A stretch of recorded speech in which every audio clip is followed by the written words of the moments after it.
Obrolan anak, obrolan asik. Perkenalkan, saya Fania Dwi Fitria. Perkenalkan, saya Alia Nabila Zuliana. Ya. Sebelum kita nanya-nanya nih, kita kenalan dulu sama narasumber kita, yaitu Kak Abi. Nah, Kak Abi ini adalah salah satu fasilitator Forum Anak di Kabupaten Berau. Dia itu juga sebagai Ketua Yayasan Tunas Mulyana. Nah, apa kabar Kak Abi?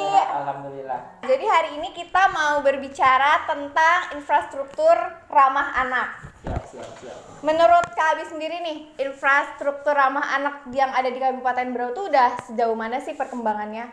Iya, kalau mengenai infrastruktur yang ada di Kabupaten Berau ini sudah lumayan baik ya.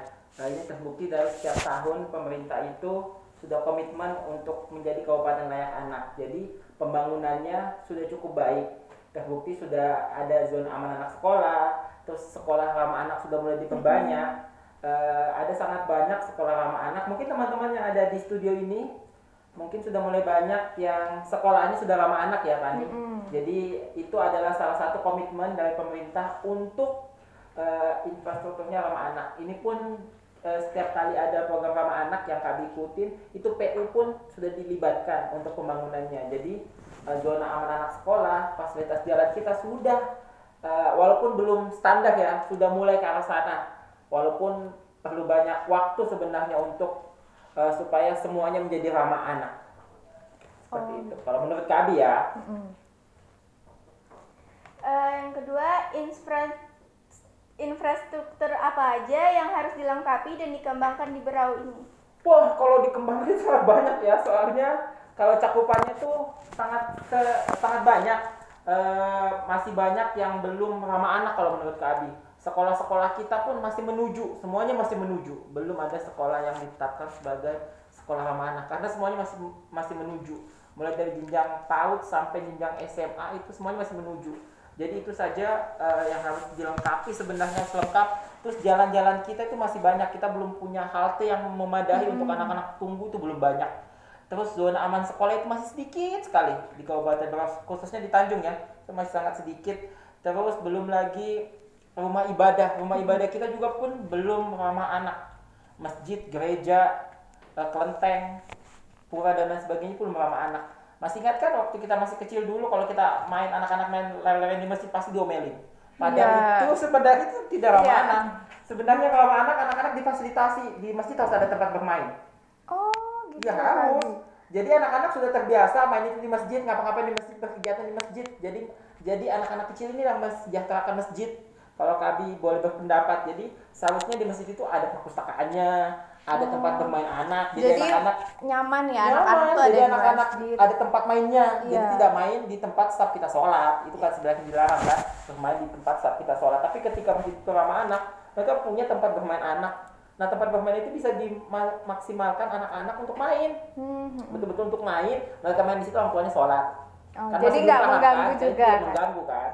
Yang itu yang belum kita lengkapi di Kabupaten Berau, yang belum banyak dilirik. Padahal itu penting sekali tempat ibadah ramah anak. Ya, Kabi, tadi kan Kabi bilang kalau sekolah-sekolah di Berau ini belum ada yang layak anak, maksudnya masih menuju. Kendala apa sih Kabi yang sebenarnya susah untuk diwujudkan pemerintah sebagai sekolah layak anak? Sekolah layak anak itu sebenarnya komitmen bersama sih. Semua warga sekolah itu sudah paham tentang ramah anak. Masih banyak anak-anak sendiri pun belum paham apa sih hak-haknya ketika sekolahnya ditunjuk sebagai sekolah ramah anak, itu masih banyak belum paham. Terus komitmen sekolah sudah cukup baik sebenarnya, walaupun masih banyak yang masih perlu dibenahi. Masih kantinnya pun belum kantin sehat kan. Nah, sekolah ramah anak itu kantinnya sehat. Jadi tidak ada makanan kemasan di dalamnya. Masih banyak kan makanan kemasan. Jadi kalau kita suka Kabi ya. Iya. Tapi kan kalau sudah di sekolah dihentikan dulu lah. Kalau mau kemasan di luar sekolah lah. Setidaknya sekolah sudah, kalau Kabi lihat ya, sekolah-sekolah ramah anak di luar Kabupaten Berau itu mereka tidak ada kemasan di dalam kantinnya. Jadi semuanya pakai daun pisang, pakai piring. Jadi kalau misalnya jual makanan itu semuanya begitu bentuknya. Jadi tinggal diambil, misalnya kerupuk kan bentuknya kaleng, tidak lagi yang bentuknya plastik. Jadi sekolah itu begitu. Terus fasilitas sekolah pun harus ramah anak. Banyak fasilitas sekolah yang belum ramah anak. Tempat bermainnya belum ramah. masih yang belum aman. Terus pokoknya banyak lah yang masih, bahkan pintu itu pun harus ramah anak, kan pintunya didorong keluar kan, tidak boleh dorong ke dalam. Itu kenapa itu Kak Abi? Supaya ketika terjadi bencana kebakaran, anak-anak bisa mendobrak pintu langsung ke depan, bukan ke dalam. Oh, jadi sebegitu dipikirkannya ya, seperti itu. Sampai hal-hal detail seperti itu. Bagaimana toiletnya harus pisah, bagaimana satu sekolah harus satu kelas satu toilet, itu kan belum. Satu kelas satu toilet Kak Abi. Seperti itu yang lebih baik. Jadi menjadi tanggung jawab kelasnya. Terus belum lagi toilet itu harus dipisah mana laki mana perempuan, kan seperti itu. Itu belum. Tapi kita sedang menuju ke sana. Insya Allah pembangunan harus terus lebih baik. Pintu-pintu kayaknya sekolah-sekolah yang dibangun baru sudah hadap ke, bisa keluar semua dibukanya. Pentingnya infrastruktur dan lingkungan ramah anak itu apa? Penting banget. Ketika itu tidak difasilitasi oleh pemerintah, banyak hal yang akan terjadi. Misalnya aja di sekolah WC-nya masih gabung kan, otomatis bisa dong teman-teman yang lakinya yang iseng ngelihat teman-teman yang ceweknya sedang banyak kecil kan, banyak kan. Atau misalnya taman bermain kita tidak ramah anak kan, bisa terjadi kecelakaan. Misalnya paving blocknya atau misalnya tempat ayunannya tidak sesuai dengan standar ramah anak, anak-anak bisa jatuh dong. Atau misalnya fasilitasnya tidak ada halte, anak-anak menunggu dong di pinggir jalan, kalau keserempet gimana. Kalau misalnya tidak ada zona aman sekolah, orang kan main lewat aja. Kalau tidak ada itu kan, kalau misalnya ada zona aman sekolah kan orang bisa lebih lambat. Oh, ini zona anak sekolah nih. Kalau udah lagu-lagu aja. Banyak kan kecelakaan anak-anak sekolah. Ya itu salah satunya mungkin tidak ramah anak fasilitasnya. Sekolah kalian sudah ramah anak? Saya sudah tidak bersekolah. Sudah tidak sekolah lagi. Saya sudah tidak bersekolah. Sekolahnya sudah masih ramah anak? Belum. Salah satunya aja belum ramah anak ya. Sudah kali ya, SMA berapa? SMA 5. SMA 5 sudah ramah anak. Berarti Kak Abi, mungkin kalau misalnya SMA gitu lebih mudah ya Kak Abi? Kalau Lebih mudah. mewujudkannya. Lebih mudah karena ini kan anak-anak sudah gede nih, sudah Iya, paham. udah ngerti. Sudah bisa minimal sekolahnya sudah bisa ditanam pohon-pohon tuh. Itu kan salah satu juga. Terus mereka bisa memilih tempat-tempat yang bisa membantu membersihkan sekolah lah. Jadi lebih gampang sebenarnya SMA ramah anak daripada SD. Karena bangun karakter tuh agak lebih repot. Kak Abi, jadi ini kan ada SD, SMP, SMA. Itu tuh apakah ada persyaratan yang berbeda gitu? Sama kayaknya, standarnya sama di... dari TK sampai SMA itu standarnya sama. Mungkin lebih anak lebih tidak banyak terlibat mungkin di PAUD ya. Karena kan anak-anak belum paham kan. SD kelas 5, kelas 6 seharusnya sudah bisa mulai terlibat. SMP, SMA sebenarnya sudah mulai terlibat. Seperti apa anak-anak terlibat dalam pembangunan sekolah ramah anak, karena anak-anak penting di dalamnya karena mereka sebagai objek yang dilayani. Bagaimana tanggapan Kabi tentang adanya bullying fisik di lingkungan sekolah pada anak-anak?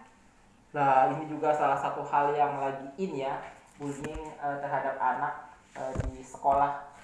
Fisik lagi, bentuknya fisik berarti ada tindakan kan, ada yang ditabok, ada yang kena tendang dan lain sebagainya.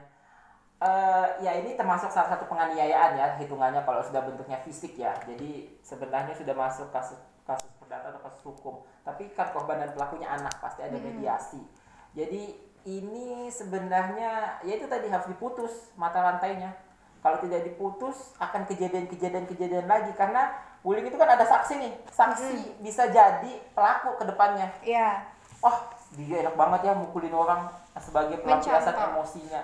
Contoh besok-besok aku lagi bully adik kelasku dan lain sebagainya itu akan terus terjadi kalau tidak kita putus. Siapa yang mutus? Teman-teman yang ada di rumah, di studio ini bisa mutus, kita semua sama-sama. Saling mengingatkan. Mengingatkan. Ketika ada jadi saksi, lapor supaya diputus mata rantainya.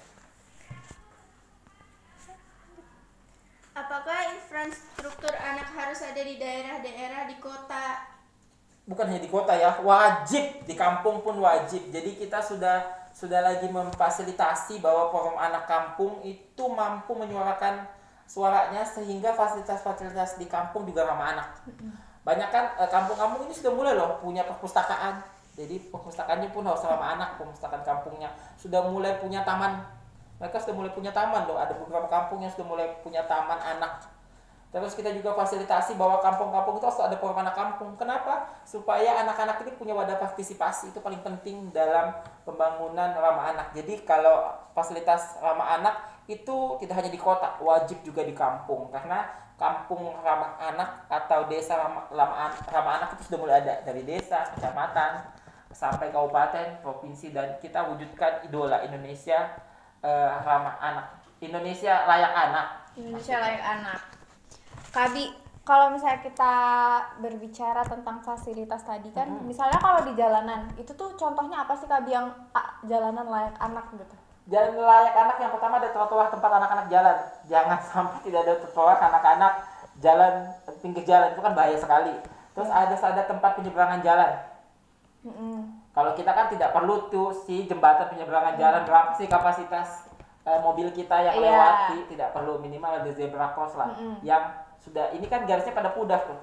Iya, sudah pada mengkikis. Iya, seharusnya forum anak bisa bersurat ke Dinas Pekerjaan Umum atau Dinas Perhubungan ya. Iya. Itu harus supaya anak-anak nyebrang tuh lebih nyaman lah. Apalagi kan anak-anak lagi musim nih, goes. Iya, Ya. pada hobi bersepeda selama pandemi. Jadi kan harus ada fasilitas itu sebenarnya. Ini kan kita sudah trotoar kita sudah mulai bagus nih, karena got sudah mulai disemen di atasnya. Itu kan salah satu fasilitas pejalan kaki juga yang bisa digunakan. Tapi ingat ya, fasilitas pejalan kaki teman-teman jangan dipakai untuk naik sepeda ya. Teman-teman lainnya diingatkan juga.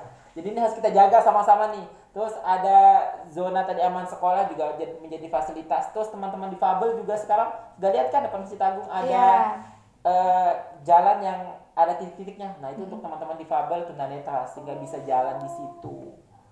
Walaupun tidak panjang ya, seharusnya kan sudah keliling kan.